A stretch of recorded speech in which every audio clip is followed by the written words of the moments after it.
So I've basically started to accept the fact that, you know, we might just have to live in a condo. Um, but I mean, even those are expensive. Um, I mean, at least I know it's something I'd be able to manage a lot more and everything, but they're still expensive too. And so that brings me to the final point is that a few weeks ago, or last month probably now, like a month ago, we met with our financial advisor to go over things, and she went over our budget, and she did a whole bunch of calculations for us. And so basically, what we were looking at was if we were to get a condo that was like 250, and that's like the max, like no higher than that. Um, so if we got one for 250, she calculated what our mortgage would be, roughly what our utilities would be, or condo fees or whatever, and then calculated in all of our other monthly bills and our savings and all of that stuff. And basically, if we go with that, um, we would only be left with $100 at the end of the month. That's after mortgage, like all the bills, groceries, everything like that. And um, putting into savings, we would only have $100 left at the end of the month. So that's $100, excuse me, for entertainment, essentially, um, which is not very much, but I mean, sure, whatever, we could do that. But the idea of only having $100 left makes me extremely nervous because what happens, again, what happens if I get sick and I miss out on pay? Um, we don't have extra funds to help with that. $100 is not going to go very far if I'm losing half a paycheck or an entire paycheck. That's not going to help very much. Um, so yeah, $100 left at the end of the month. Now, I can't really remember if we were including my YouTube earnings in there or not, because my YouTube earnings are so like sporadic and like all over the place. It's not a steady amount every month, and so therefore it's not really a reliable source of income, really. But I mean, if we did, I don't think we included that. So if that's the case, we would have a little bit of extra money from that, but still not really a lot. And who knows how long YouTube's going to be around? We don't know. And I mean, who knows how long people like Google will be offering to pay people. I don't know. It's, to me, it's a very unreliable source. So I don't want to, rely on it. And so really, like, what it boils down to, all things aside, $100 left at the end of the month. Now, I mean, if we were able to find something cheaper, like if we were able to buy something cheaper, obviously we would have some extra funds as well, because we wouldn't be, our mortgage wouldn't be as high. But that's just, something. And so whenever Alex and I start to talk about our options and talk about moving and talk about, starting to look at places. Um, I don't get excited about it. I mean, if we didn't have any of these issues with my health to deal with that also then affects our income, if our income was, more stable, then yes, I would be like so excited to like look at places and get out there and like move and stuff. But I just look at it at like this big stressful thing, trying to find a place we can afford, then trying to afford it once we get there. And God forbid I end up in the hospital, or if I ever end up at a point that I cannot work anymore, then what are we going to do? How are we going to afford the place that we moved to? The whole process of moving stresses me out, having to pack and move and unpack. I remember how my body felt, and this was way before I actually got sick. After when we first moved in here, that whole process, um, my joints were bothering me then, and then it kind of dissipated, and then it started to get worse after the wedding. But I'm just saying, I know what my body was feeling at that time, and that was before I was really sick.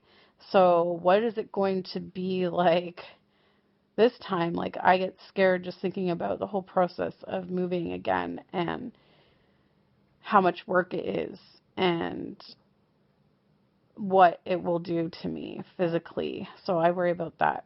And then, Alex is trying to say, well, maybe we should just go and get a 1-bedroom uh, condo because it'll be cheaper. And I'm like, but how can we go from a 2-bedroom to a 1-bedroom? Like, my whole point and my whole idea of moving was to get a bigger place, like, so that we had more space and weren't so crammed in. And I'm like, where are we going to put our computers? We have them in one room, so that right in and of itself. And then he's like, well, how about you start, well, you can get rid of stuff. And as soon as he says that, like, I don't even know what to say to that, because I'm like, get rid of what? My dolls? No. um, I will never get rid of them, because the fact of the matter is that we don't even know if we'll ever have kids. I'll get to that in a minute. And if we're not going to ever have kids, then my dolls are my kids, and I am not getting rid of them. And on top of that, so then he's like, well, like all the stuff that I have in storage. Well, like I said, a lot of the stuff I have in storage has to do with, it's stuff that I've either put away for our future child, or that I've put away for this preschool thing. Now, okay, the preschool stuff, I could probably get rid of that, because I don't think the preschool thing is going to happen. But this is what I'm getting at is, okay, I'm going to try not to get emotional. So basically, when he starts to talk about getting rid of these things, it just makes me feel like more of my dreams are just going out the window. Just like the whole, future that I envisioned for myself is just being thrown out the window, the house, the kids, like, if I get rid of all the stuff that I have stored away for a future child, it's going to be basically confirming the fact that we're not going to have kids.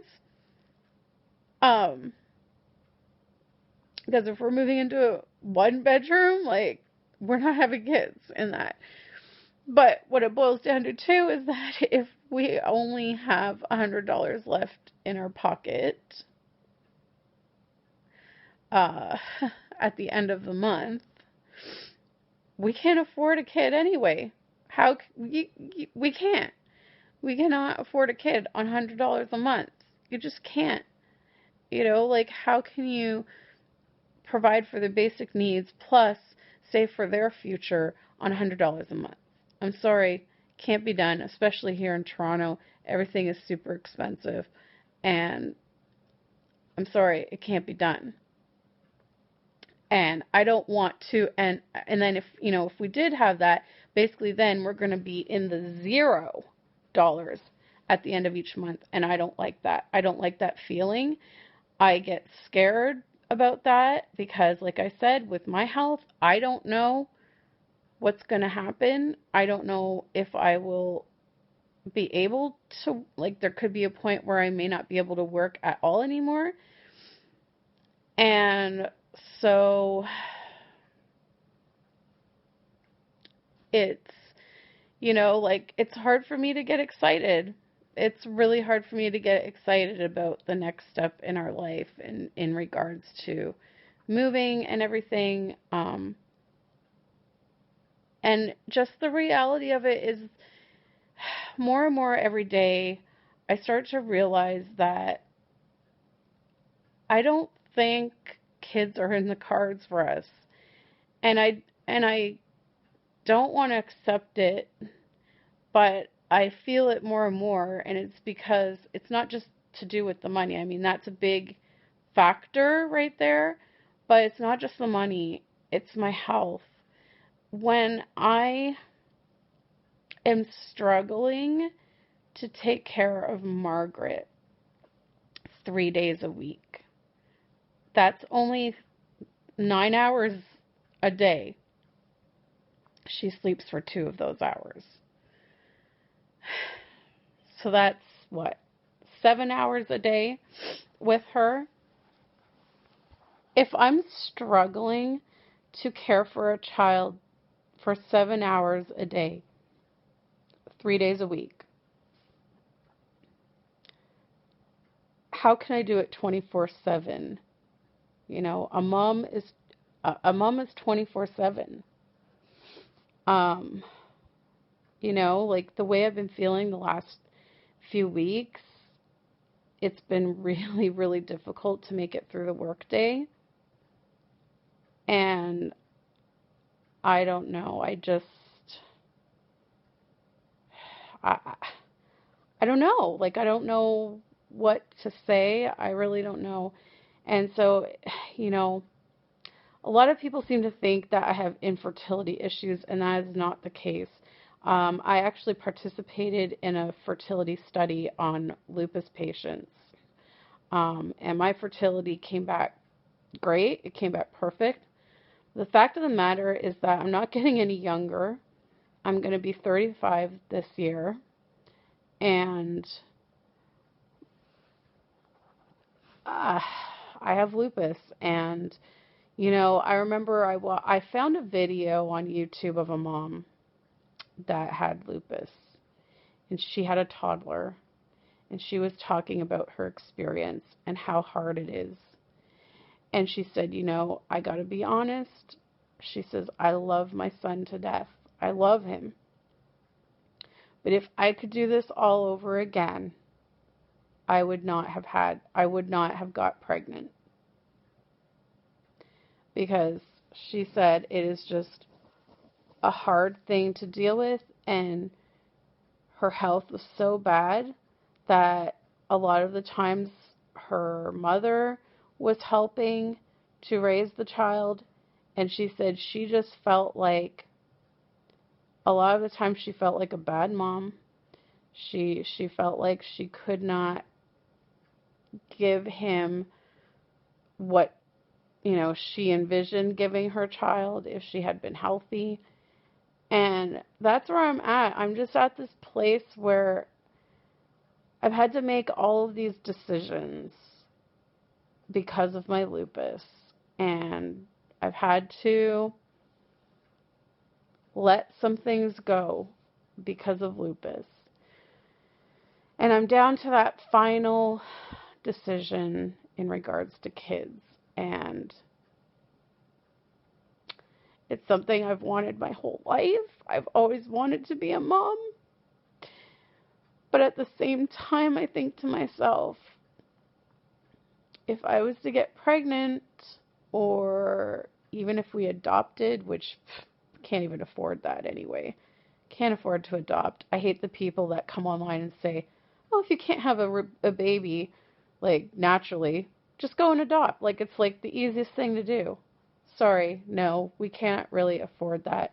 Not to mention, I've heard some horror stories about the processes of going through adoption, and I don't think I could handle that kind of stress. That would just put me into a flare. And my whole thing is that I feel like it would be a selfish decision to bring a child into here. As much as I love kids and as much as I want kids, I feel like it would be really selfish. I really do, because I feel like I would not always be able to parent the way that I would like to because of how much of a struggle my health is. Like I said, I struggle to get through a 9-hour day at work with a toddler. I love her to death. I love being with her, but when it's the end of the day, I'm actually glad to go home and have time to myself. And when you're a mom, you can't do that. There's no shutting off. You're a mom 24/7. And I can't imagine how exhausting that is. I can't. And with my reborn dolls, they're not real. And I know that. And so when I have that, need to nurture and mother, I can do that with them. But if I don't feel good or if I'm exhausted, I can just leave them there.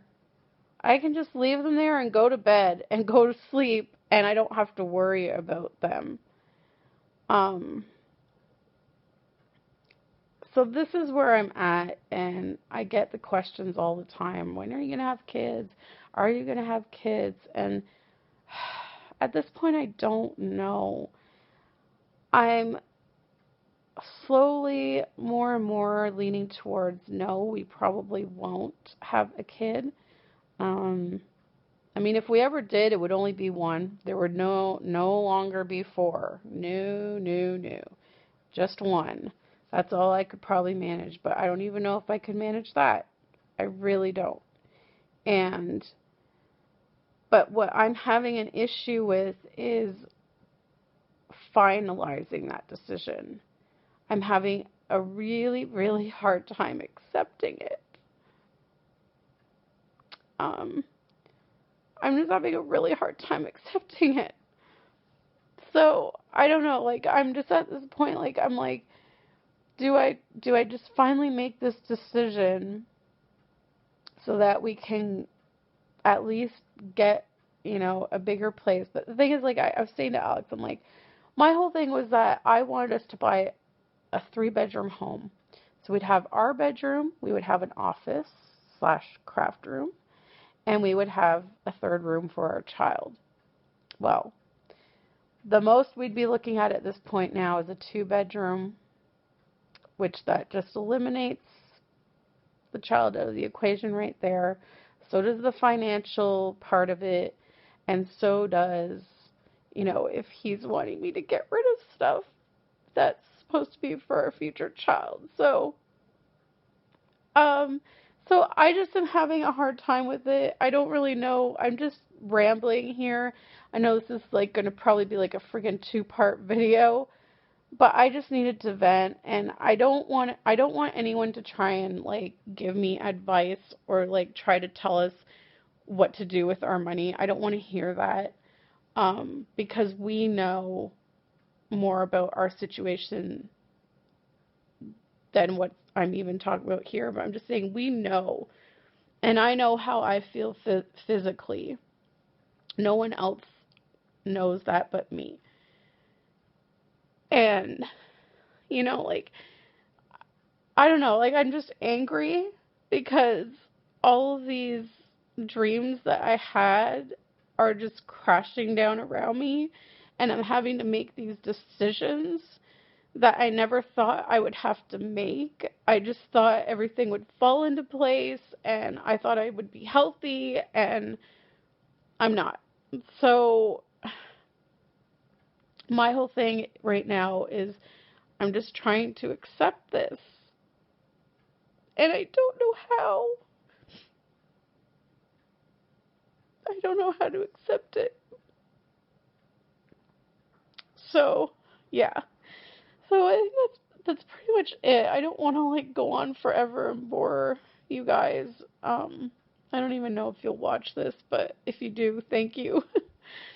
But I mean, like, Alex says to me, he's like, every time I mention, like, moving out, you, like, seem like you're pissed off or you're upset. Like, why can't you get excited about it? He's like, but it's just hard to get excited about it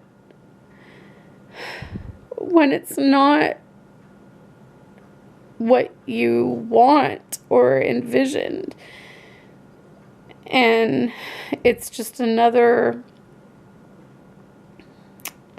I don't know, it's just another dream being crushed. Like, I don't even really know how to explain it. It's just, it is what it is. And I mean, if we're not gonna have a kid, then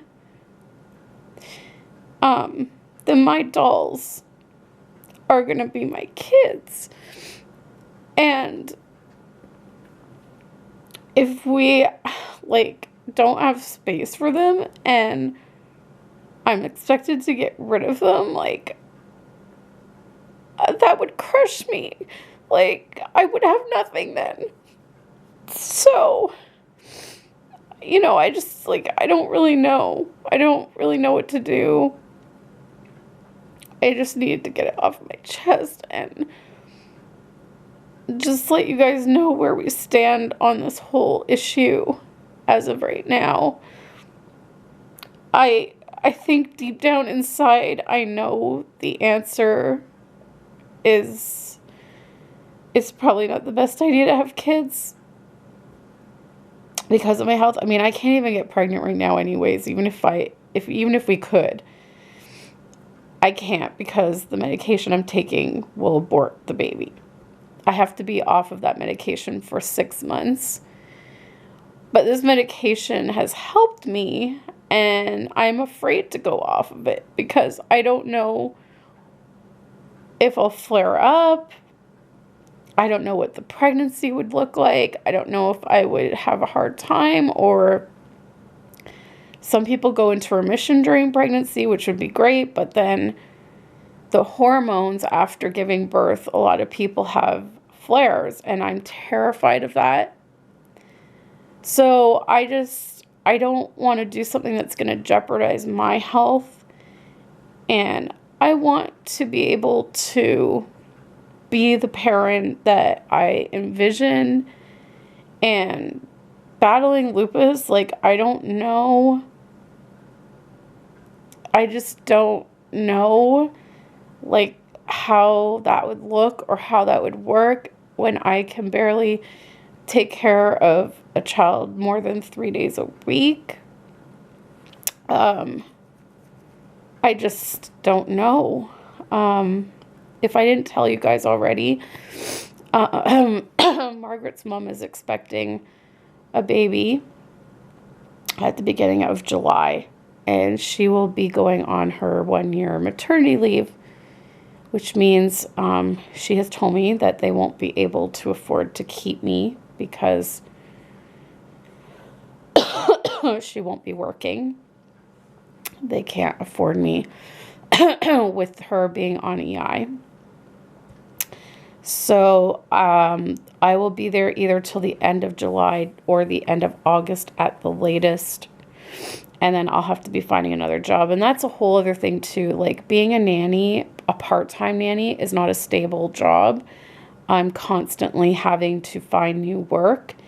And that makes me nervous too. Like, if we have a kid and if I'm out of work and we can't afford things, like, there's just so many variables with our finances that are so shaky and unstable.